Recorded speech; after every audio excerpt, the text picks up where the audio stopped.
breakfast.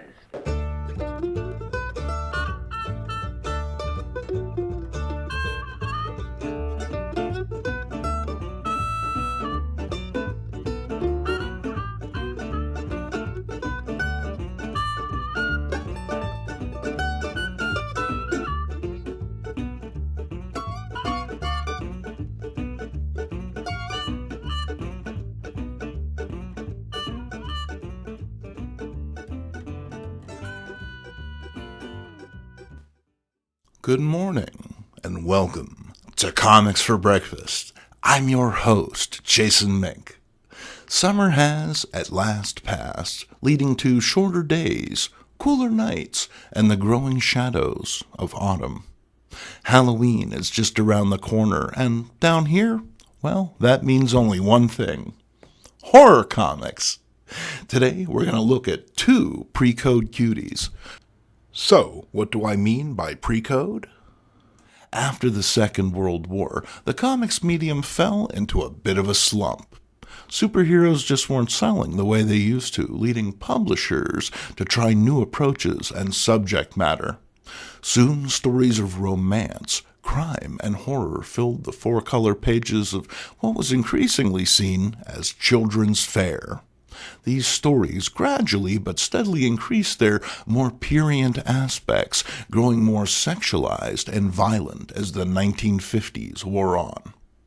This uptick in adult content was linked to the country's growing wave of juvenile delinquency, with so-called experts like Dr. Frederick Wortham making the case that the industry must be controlled. The Comics Code came into existence in 1954 to regulate comics content, doing away with overt sexuality, realistic crime, and fantasy horror, all in one fell swoop. The medium went from the Wild West to a sanitized theme park in the space of just a few short months. Gone were the loose women, tough-talking men, and bloodthirsty vampires, replaced by passionless, colorless players going through the motions on behalf of the Great Society. It was a terrible time to be a comics reader, seeing so much of the medium's freedom and potential stripped away by people who would be better suited to cattle farming than legislation. However, in spite of the bonfires and backlash, many of these pre-code books survived. Today, we're looking at two of them. We begin with Adventures into the Unknown number 50. And what a cover! This little miracle comes to us by way of the American Comics Group, a publisher many of you are undoubtedly familiar with, thanks to a certain lollipop-loving legend known as Herbie Popnecker. However, over 10 years before that bespectacled ballbuster, ACG was delivering grim and gritty horror like Out of the Night and Skeleton Hand and Secrets of the Supernatural. And while those books didn't survive the shift to Comics Code compliance, Adventures into the Unknown did, going on to become one of the company's longest-running titles. Published in December of 1953, issue number 50 leads off with our cover star, the soon-to-be legendary Vampire Spider, for the first time speaking his beloved catchphrase, "Arr, arr." So, grab a boot or a big heavy book. I have a feeling you're going to need it. Our Torah Tale opens with this startling splash page. Puts that whole murder hornets thing in perspective, huh? Renowned and respected scientist Dr. Carl's dinner is getting cold. Seems he just can't stop performing his evil experiments on the unwilling. You know how it is. Everyone's a fool, unable to appreciate Carl's genius. To prove how smart he is, why, he'll take a big old shot of experimental serum himself. He blacks out, only to awaken later in this new, 8-legged incarnation. Not the result he was expecting, apparently. Two nearby farmhands hear all of the spidery commotion and break the door down, but are terrified by the thing waiting on the other side. Spider Carl scuttles back to the laboratory to attempt to reverse the change, but he's unable to get the hang of all his extra arms. Just then, a posse arrives, blasting away at the beast with their Remingtons. Wounded, Carl slinks off into the woods to heal, chancing across a subterranean hideaway. Thanks to a steady diet of rats, his new body heals, but Carl has developed an unshakable taste for human flesh. Under the cover of night, he heads out into the world for a quick bite. Not satiated by this killing, he sticks around, beginning a wave of murder and mutilation the likes of which the small town has never seen. However, it is then the weather breaks, forcing our spidery antagonist on to warmer climates. Unable to just hop on a greyhound, Carl begins hoofing it across the countryside, but learns all too quickly that for every killer in nature, there is its natural enemy. Next up, it's the Labyrinth of Deboer. Dare you learn its diabolical secret? Treasure hunter Moore seeks the legendary stash, but is unable to navigate the maze-like corridors of the underground city. He gets word of Matu, a mysterious native who may be able to help. Moore ventures to Matu's cave, high in the hills, where the medicine man attempts to warn the explorer off. Moore won't take the hint, but Matu reveals there is a way if the treasure hunter is willing to go through with it. Only the eyes of the dead can find that which he seeks. A human head's the thing. Moore knows just where to find one, rushing off to kill and decapitate his guide.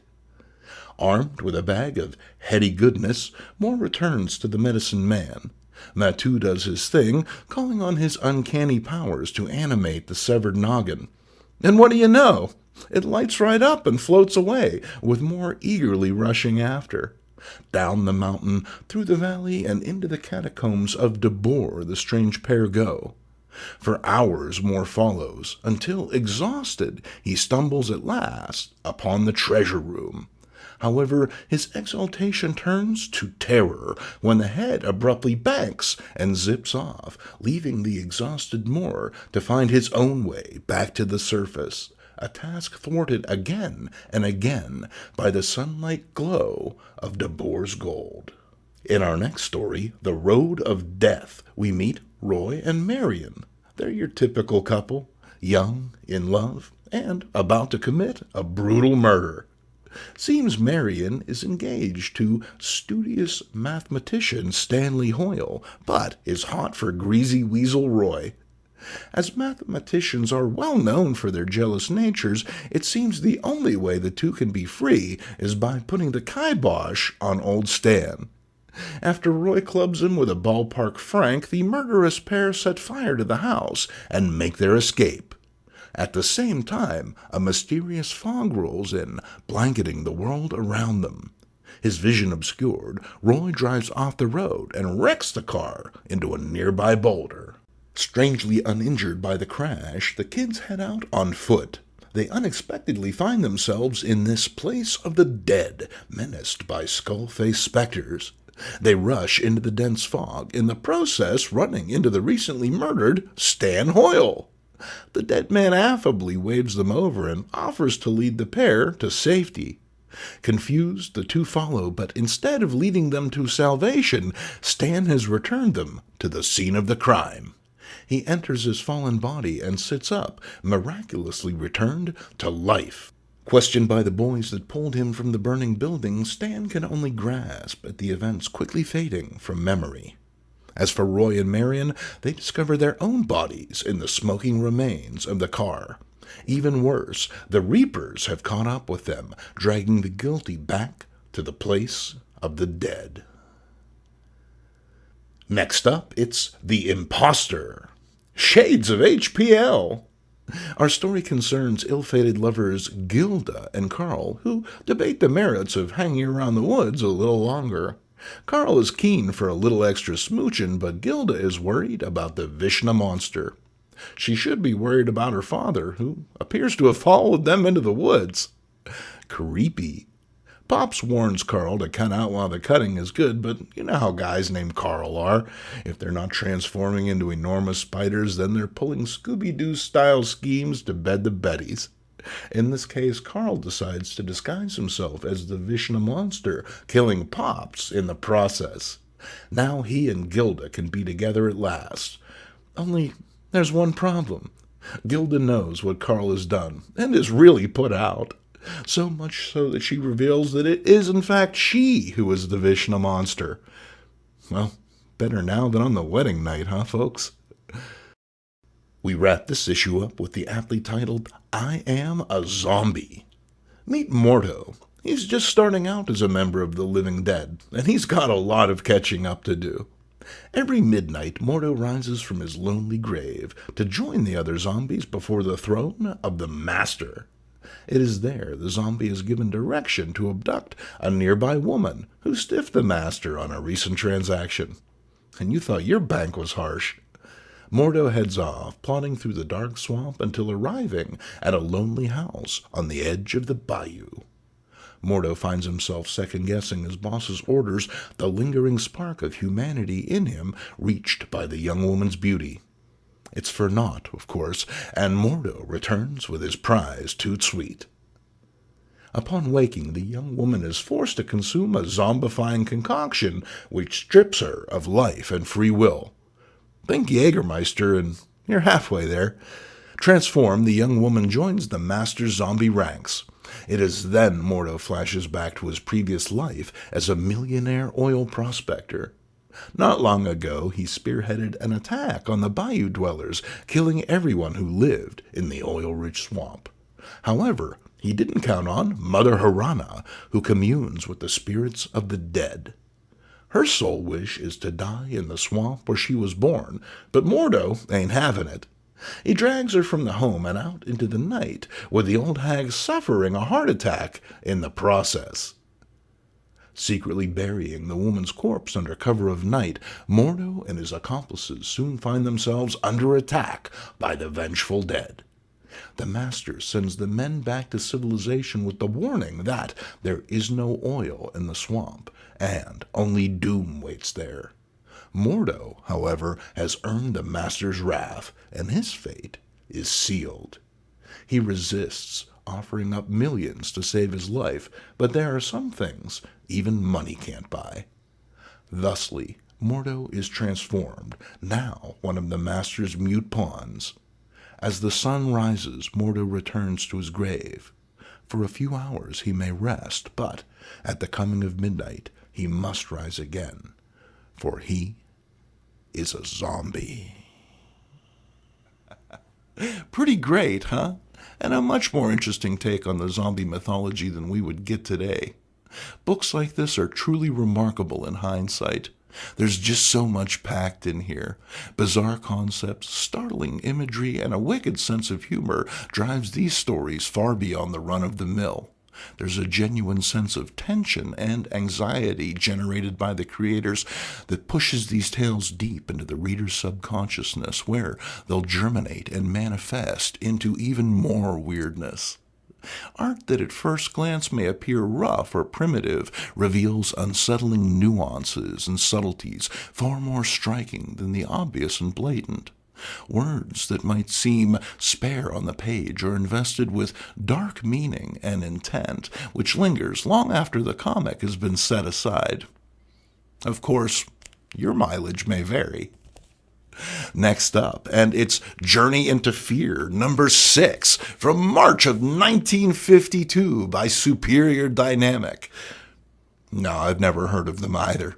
But hey, there were a load of comic book companies back then trying to make a few pennies by chasing the hot trends of the time.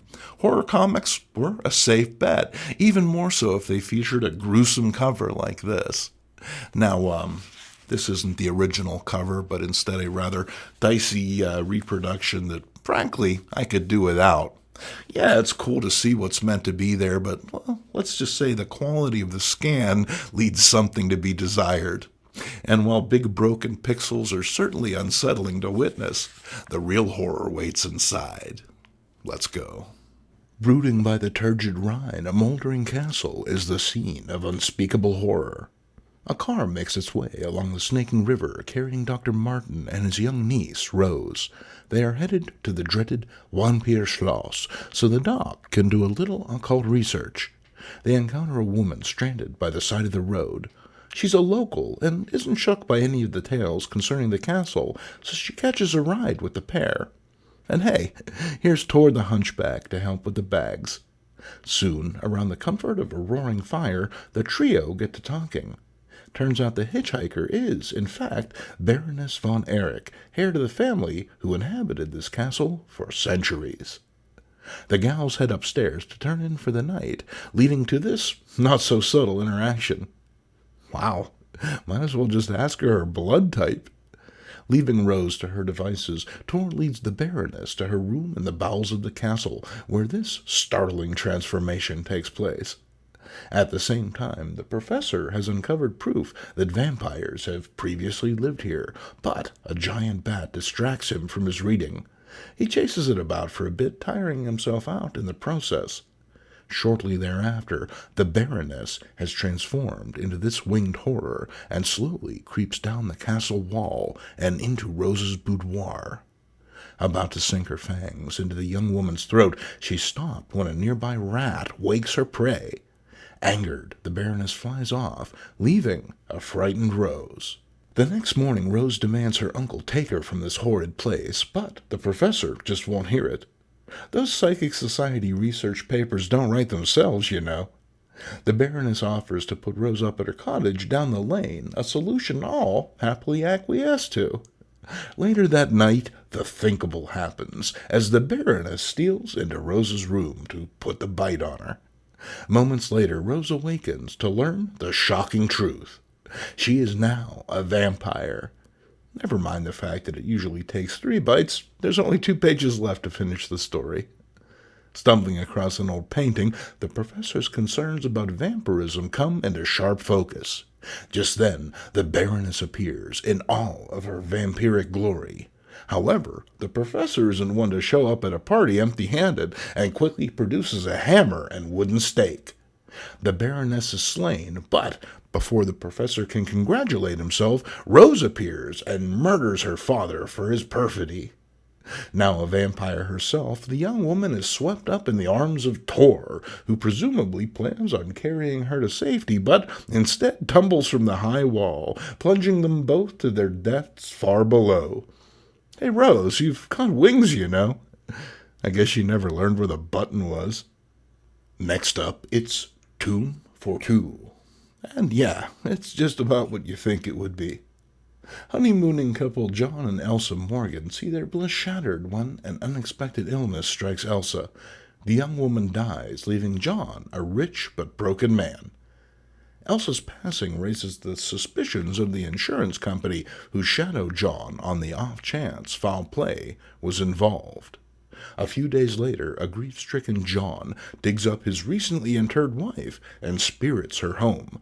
There, a now mad John makes Elsa comfortable, then heads out into the night to abduct a taxidermist. At gunpoint, he forces the man to perform the preservation process on his wife, then gives him a bullet in the chest for his trouble. Talk about ungrateful. With that, the crazy train pulls out of the station, with John treating Elsa's body as if she were still alive. He feeds it soup, carries it downstairs, and even loses to it in a game of cards. What a sport! A few weeks pass, and John decides Elsa could use to have the stink blown off and piles her into the car. However, the insurance man tailing him catches sight of the unlikely couple and reports back to his boss, who, in turn, calls the heat. The 3 arrive at the Morgans' home, but Morgan has somehow sensed their arrival. He and Elsa take off with the trio giving chase. Arriving at a nearby graveyard, John lifts his wife lovingly and runs to a freshly dug grave. He chucks her in, then blows his own brain out, tumbling in alongside her. Ain't love a wonderful thing, folks? Wrapping things up on a high note, it's hammer time in Die, My Darling. It all starts with rich American sex pest Maxwell Hartley looking for a kiss in darkest Africa. Rebuked by Tati, Pygmy Chief Asamba's lovely daughter, he chases her into the underbrush, where a nearby lion makes short work of her. Asamba doesn't take too kindly to this, invoking the curse of the Pygmies. Being rich and prideful, Hartley dismisses this and returns to America, where he quickly re-enters high society. He regales partygoers with stories of the pygmy curse, much to the consternation of his lovely wife. It's all a big laugh to him. That is, until he abruptly shrinks to the size of an infant. "Hey, that's some coice!" Later that night, Hartley mistakes his wife's stifled laughter for sobs. She's actually happy about his now freakish condition. Hartley is a bastard, and Alice is content to stick it to him. She commissions a lifelike puppet in Hartley's likeness, and he gamely climbs inside. No calls to the doctor or frantic flights back to Africa to try and bribe the chief. Hartley's determined to stick with his new fun-sized self. Later that night, the couple throw a party to test the limits of their plan. The party guests appear fooled, but working the puppet is a difficult and thankless task, one compounded by the fact that Alice is discovered to be cheating on Hartley with the scheming Alec. Overhearing their plans to do away with him and make off with his money, Hartley racks his tiny brain to come up with a scheme. The next day, he uses a wire to trip Alice down the stairs, then bludgeons her to death with a hammer. This grisly bit of business done, Hartley calls Alec to the house under pretense, then poisons the brandy, counting on the man's alcoholic nature to do him in. Arriving, Alec sees the murdered Alice, has a shot, and promptly drops dead. All is going swimmingly now, with Hartley's plan to escape after faking his own suicide. However, it's then the other shoe drops, as the curse unexpectedly wears off, returning Hartley to normal size, just as the cops arrive. Implicated for his crimes, Hartley spends the rest of his days in the madhouse, telling anyone who will listen about the curse of the pygmies.